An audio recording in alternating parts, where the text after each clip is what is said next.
교독하시겠습니다.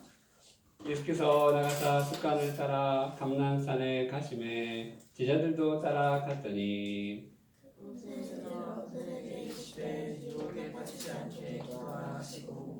그들을 떠나 돌 던질 만큼 가서 무릎을 꿇고 기도하여 이르시되 아버지여 만일 아버지의 뜻이거든 이 잔을 내게서 옮기시옵소서.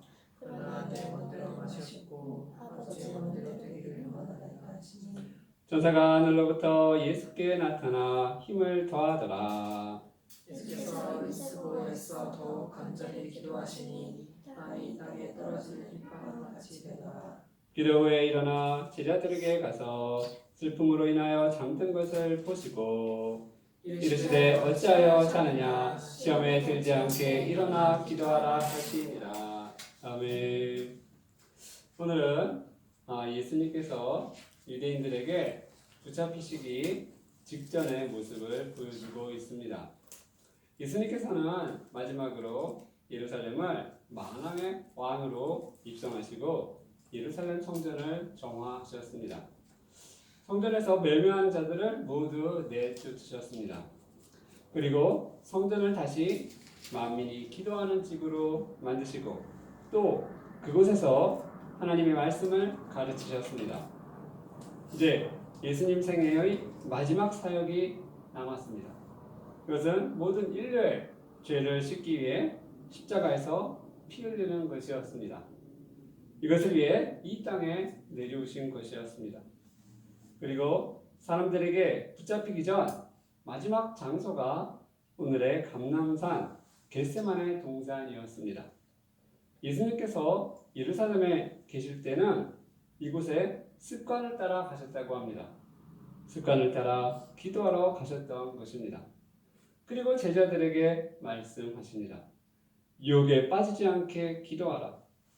이 말씀은 오늘의 마지막 본문 절에서도 말씀하고 있습니다. 어찌하여 자느냐? 시험에 들지 않게 일어나 기도하라. 유혹에 빠지지 않게, 시험에 들지 않게. 이것이 영어 성경에서는 같은 단어로 쓰여 있습니다. temptation, 유혹, 시험 다 같은 한 단어로 되어 있습니다. 우리에게 시험과 유혹이 있다는 것입니다. 이를 극복하기 위해 기도해야 한다는 것입니다. 기도함으로 깨어 있으라는 것입니다. 기도함으로 어떻게 깨어 있어야 하는지 다음의 말씀에서 보여주십니다. 우리 42절 같이 합독하겠습니다.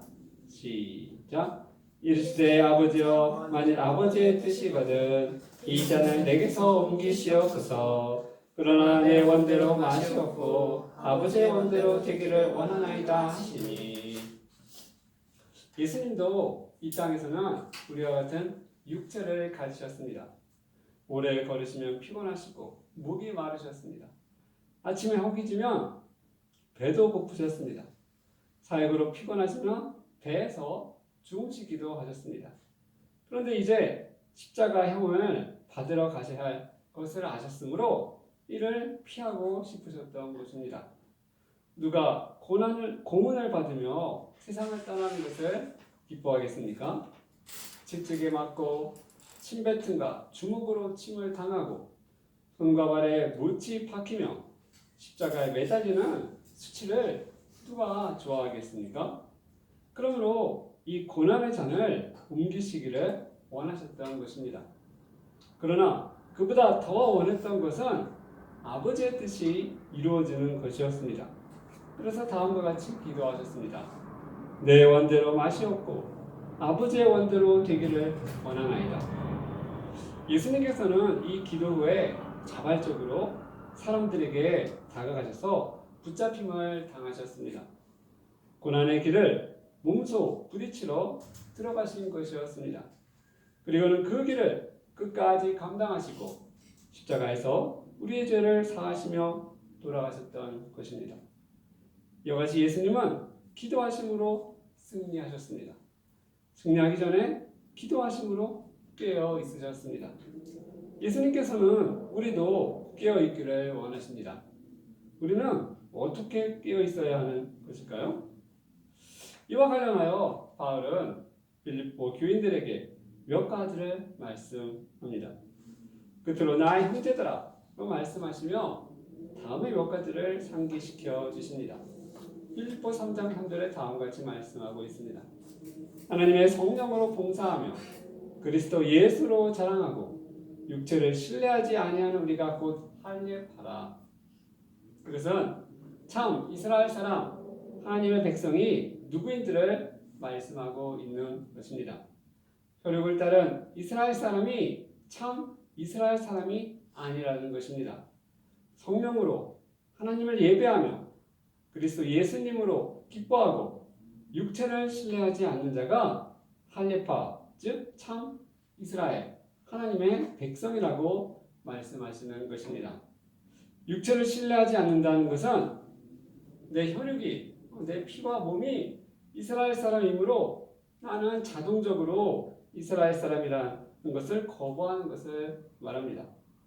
그러므로 우리가 하나님을 진정으로 예배하며 예수님을 믿고 기뻐하면 우리가 참 이스라엘 사람, 하나님의 백성이 되는 것입니다. 사도 바울은 둘째로 소망에 대해서 말씀하십니다. 어떻게 해서든지 죽은 자 가운데서 부활에 이르려 하노니. 사람은 보통 오래 살기를 원합니다. 그리고 장수는 하나님께서 주시는 복이기도 합니다. 그런데 사도 바울은 그보다도 죽은 자 가운데서 부활하기를 더 원한다는 것이었습니다. 만약에 장수만이 복이라면 사도 요한을 제외한 예수님의 다른 제자들은 모두 복을 못 받은 것처럼 보입니다. 왜냐하면 이분들은 모두 순교하셨기 때문입니다. 예수님 스스로도 어떻게 보면 젊으신 나이에 30 그 근방에 이렇게 대속의 죽음을 죽으셨던 것입니다. 그런데 이제 믿는 자들이 새롭게 소망하는 것이 있다는 것입니다. 그것은 죽은 자 가운데서 부활이라는 것입니다. 이것은 오직 믿는 자에게만 있는 새로운 소망인 것입니다. 우리는 그동안에 장수만이 복인 줄 알았어요. 근데 그것이 아니라는 거죠. 그보다 더 좋은 소망은 죽은 자 가운데서 부활하는 이것이 더 바라는 소망이라는 것입니다. 사도 바울은 셋째로 목표에 대해서 말씀하고 계십니다. 둯대를 향하여 그리스도 예수 안에서 하나님이 위에서 부르신 부름의 상을 위하여 달려가노라. 오늘 찬양에도 이 말씀이 있었죠. 둯대를 향하여 그리스도 예수 안에서 하나님이 위에서 부르신 부름의 상을 위하여 달려가노라. 우리 삶의 목표가 이 세상의 영광이 아니라는 것입니다. 한마디로 이 땅에서 부자로 사는 것이 목표가 아닌 것입니다. 오히려 부자는 천국에 가기 어렵다고 말씀하십니다.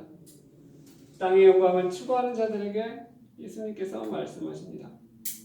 그들의 마침은 멸망이요 그들의 신은 배요 그 영광은 그들의 부끄러움에 있고 땅의 일을 생각하는 자라.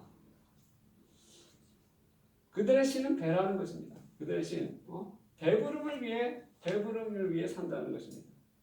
또 그 영광은 그들의 부끄러움에 있고, 도덕 없이 사는 것을 영광이라고 생각한다는 것입니다.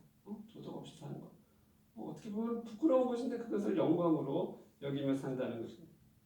땅의 일을 생각하는 자라. 땅의 일. 그러면 땅의 일을 생각하지 않고 우리가 어떻게 살 수 있나요? 자, 이게 무슨 말일까요? 땅의 일을 생각하는 자라. 우리가 바벨 탑 사건을 통해서 볼 수 있습니다. 이제 노아의 자손이 막 흩어졌어요. 그런데 저 좋은 땅, 신할 땅, 좋은 땅을 발견했습니다. 아마 농사짓기도 좋고 과원하기도 좋고 물도 풍부해서 살기가 정말 좋은 땅이었나 봅니다. 그래서 사람들이 생각하기를 여기에 멋진 성읍을 짓자. 멋진 성읍을 짓고 또 높은 하늘에까지 나타나는 탑을 세우자. 이렇게 생각을 했어요. 그리고는 우리가 흩어짐을 면하고 우리 이름을 내자. 이렇게 해서 바벨탑을 쌓았습니다. 그러나 하나님께서 보시고 어떻게 하셨나요? 그 바벨탑을 무너뜨렸습니다. 더 이상 짓지 못하게 했습니다. 왜냐? 하나님의 뜻이 그것이 아니었기 때문입니다. 하나님의 뜻은 모든 땅으로 다 흩어져서 이 세상을 잘 다스리는 것이 하나님의 뜻이었지 모여서 우리끼리만 잘 살자 이게 아니었던 것입니다. 그래서 사람을 흩으셨다는 것입니다. 다시 말하면 땅의 일을 생각하는 자라는 것은 하나님의 뜻에 대해서 무지하고 그냥 우리 인간끼리 이렇게 잘 살아보자 이거에 대한 말씀인 것입니다. 이제 이것을 떠나서 부름의 상을 위하여 달려간다고 하십니다. 부름의 상을 위하여 하나님께서 위에서 상을 주실 것이라는 것입니다. 그 상을 바라보며 나아가겠다는 것입니다. 예수님께서 이 작은 자 아까 나에게 속한 줄 알고 물 한 모금 주면 또 예수님께서 보상해 주신다고 말씀하십니다. 모든 선한 일에 하나님께서 상을 주신다고 말씀하십니다. 그 상을 바라보며 이제 우리가 달려나가는 것이라는 것입니다. 그래서 다음과 같이 말씀하십니다. 우리의 시민권은 하늘에 있는지라 거기로부터 구원하는 자 곧 주 예수 그리스도를 기다리노니 그는 만물을 자기에게 복종하게 하실 수 있는 자의 역사로 우리의 낮은 몸을 자기 영광의 몸의 형체와 같이 변하게 하시리라. 예수님이 다시 오실 때 우리가 부활의 몸으로 다시 변화된다는 것입니다.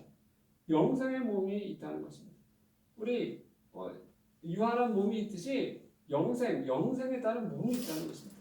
예수님이 오실 때 우리가 그렇게까지 변화된다는 것이 주님 오실 때 주실 상과 부활의 몸을 기대하며 나아간다는 것입니다. 오늘 예수님께서 마지막으로 붙잡히시기 전에 제자들에게 말씀하십니다. 유혹에 빠지지 않게 기도하라. 우리는 기도하면서 무엇을 알아야 하는 것입니까?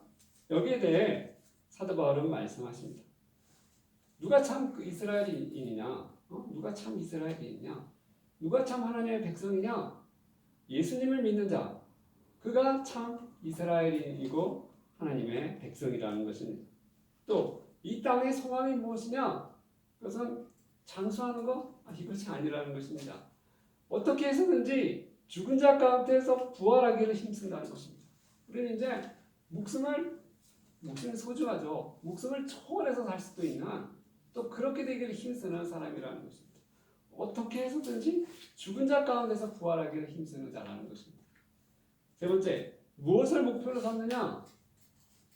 그것은 예수님 다시 오실 때 부르심의 상이 있다는 것입니다. 또 부활의 몸이 예비되어 있다는 것입니다. 이 땅의 영광을 위해서 하는 것이 아니라 예수님 다시 오실 때의 부름의 상과 또 예수님과 같이 같은 몸으로 부활의 몸으로 살 것을 우리가 바라며 산다는 것입니다.